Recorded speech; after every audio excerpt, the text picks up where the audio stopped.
Hi! It is finally end of the experiment. Yay! Um, and I have to say, it was very interesting. I definitely think that this was an awesome experiment to do. So we're just going to start right away with talking about the statistics. So, Tinder versus Hot or Not, just a quick update.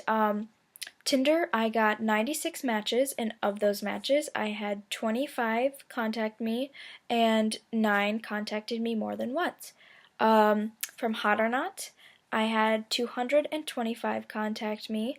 Of that, I had 75 contacting me once, and 4 contacting me more than once. And also, of those people who contacted me, 5 acknowledged the fact that I had a child, and 12 of them were over 30. 12 of the total number of people who contacted me was over the age of 30.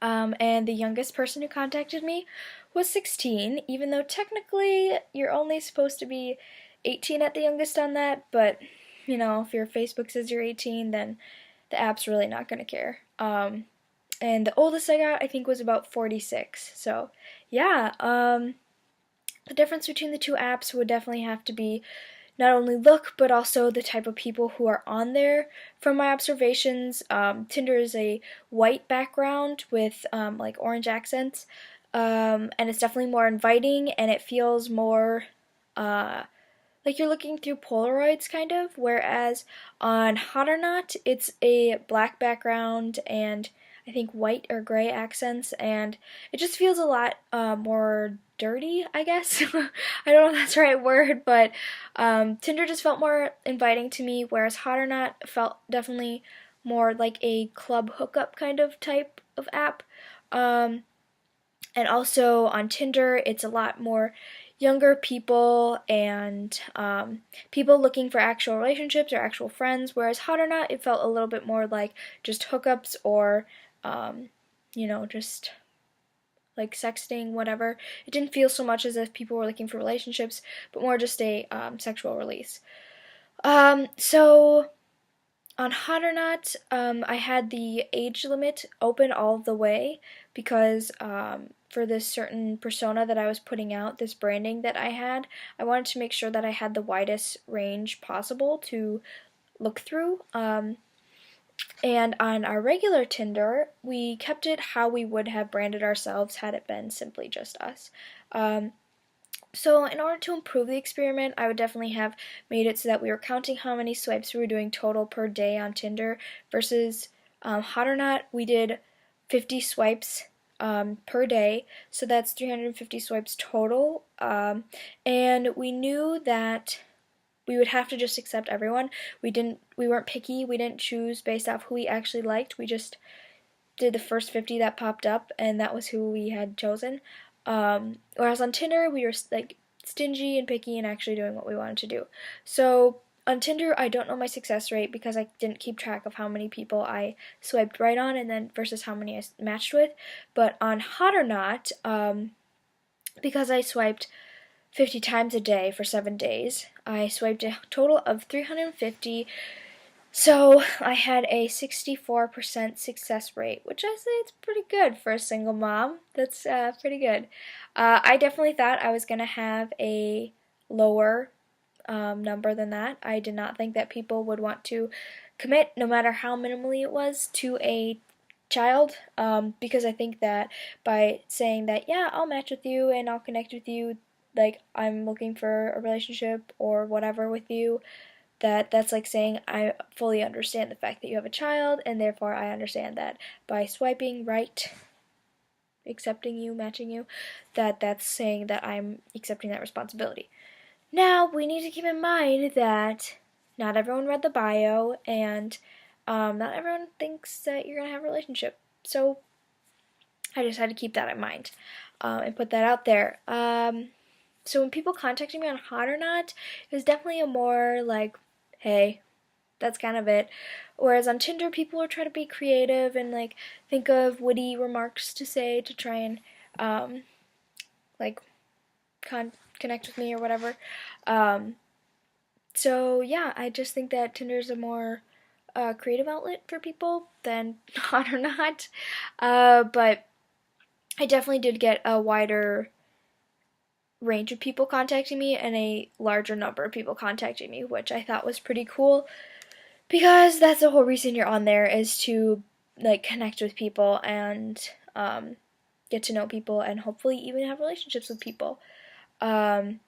So yeah, and I think that even though I was branded as a teen mom, people weren't necessarily looking at it that way, because also we don't know who was looking at my bio. Hold on.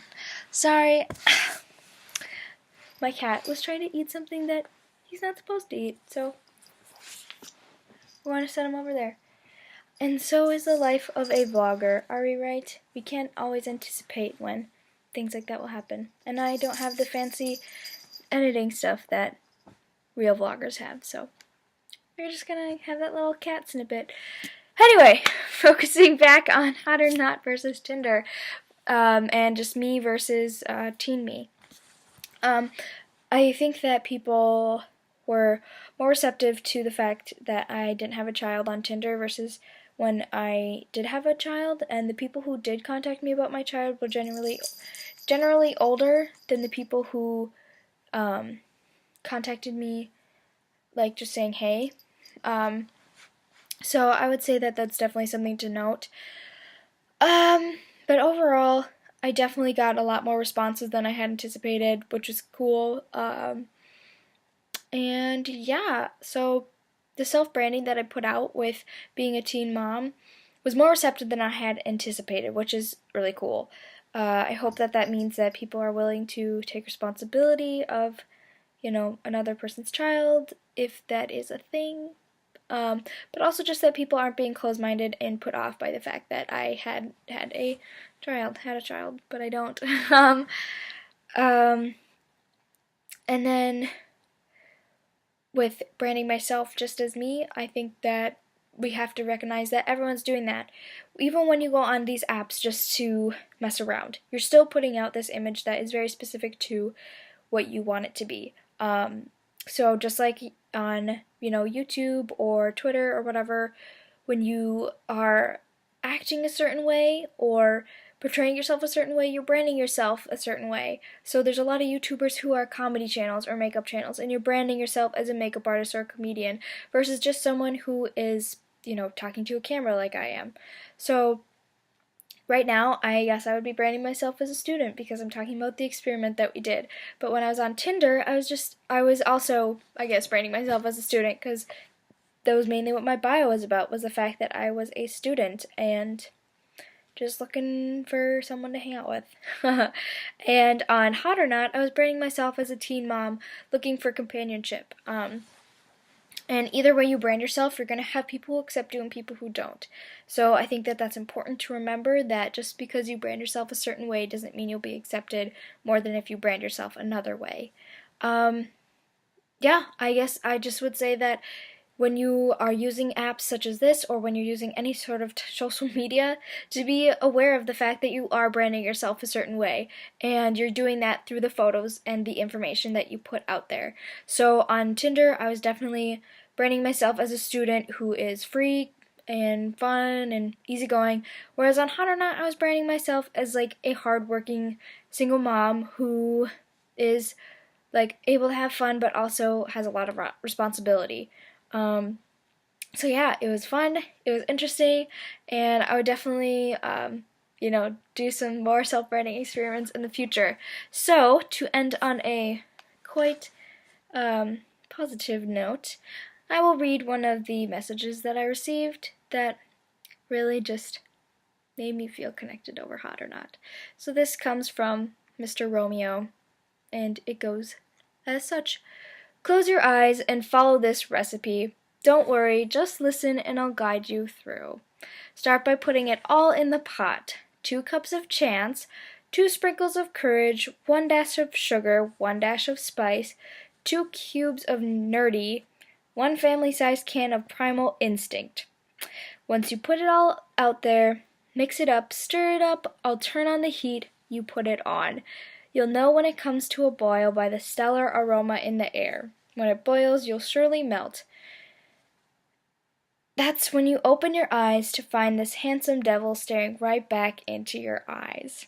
So just remember that there are people who use that to pick up people out there. And he is branding himself in a very certain way, and that brand is not for me. So on that note, this was the end of the experiment. Thank goodness I can finally delete the app and go back to my non-Emily Smith life. Alright, well, it was fun, but now it's over, so see you later.